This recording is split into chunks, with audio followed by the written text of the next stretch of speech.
straight from my dogs, striking out right through my neck. Don't stop.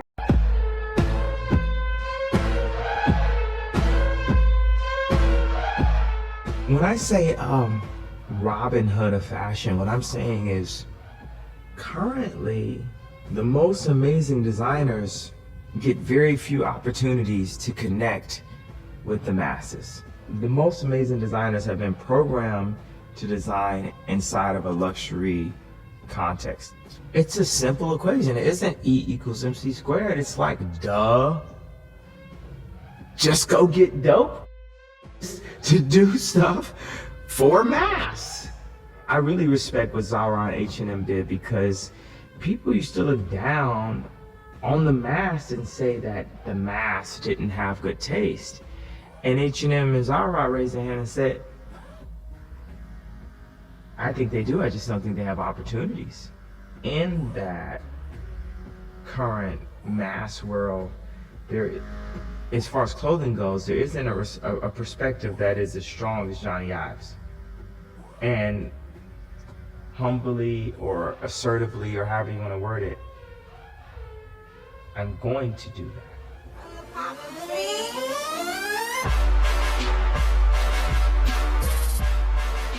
Music is like, nah, it's in the air. It's like when we say Wolf of Wall Street, it's like a non, you know what I'm saying? You don't need any factories for it. You just need a laptop. And to go out of something that's like strictly in the air to something that is physical, and multiple people's jobs are dependent on making it and shipping it and selling it and doing it again, it's a different level of responsibility. I was like, oh, yay, it's here now. People are gonna be wearing your clothes, and it's gonna be, you got a responsibility, you know, like, it's gonna be people who really like how I look. It's gonna be people who are like sparking a conversation because they got one of your anoraks on. There's gonna be people who are cold and, you know, somebody hands it to them in the movie theater. It's a real proposition to humanity to make something physical.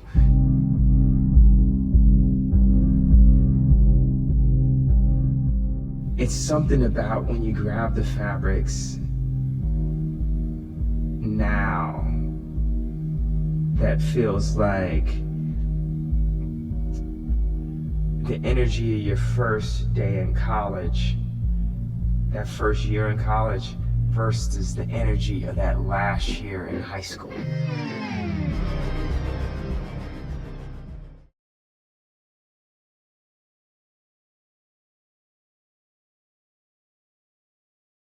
Every time I crash the internet, it's like this little drop of truth.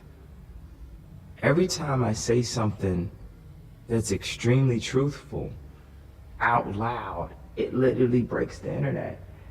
So what are we getting all of the rest of the time? As I lay me down to sleep, I hear her speak to me. I don't care about having a legacy. I don't care about being remembered. The most important thing to me is, like, while I'm here, while we're having fun, while we're going to sleep and breathing oxygen and living life and falling in love and having pain and having joy, it's like, what can I do? What can I do with my voice?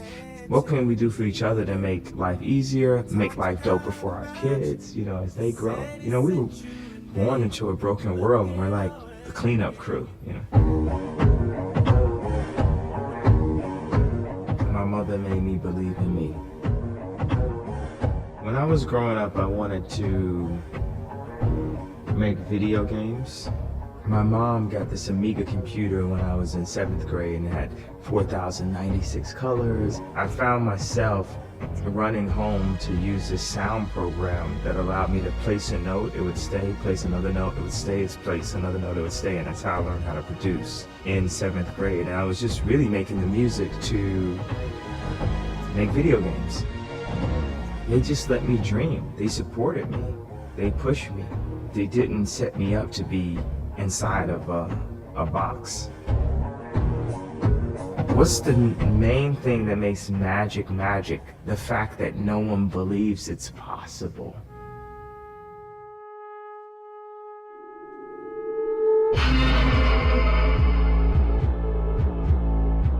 When I entered the fashion world and I encountered a lot of elitism and all that, it just made me happy.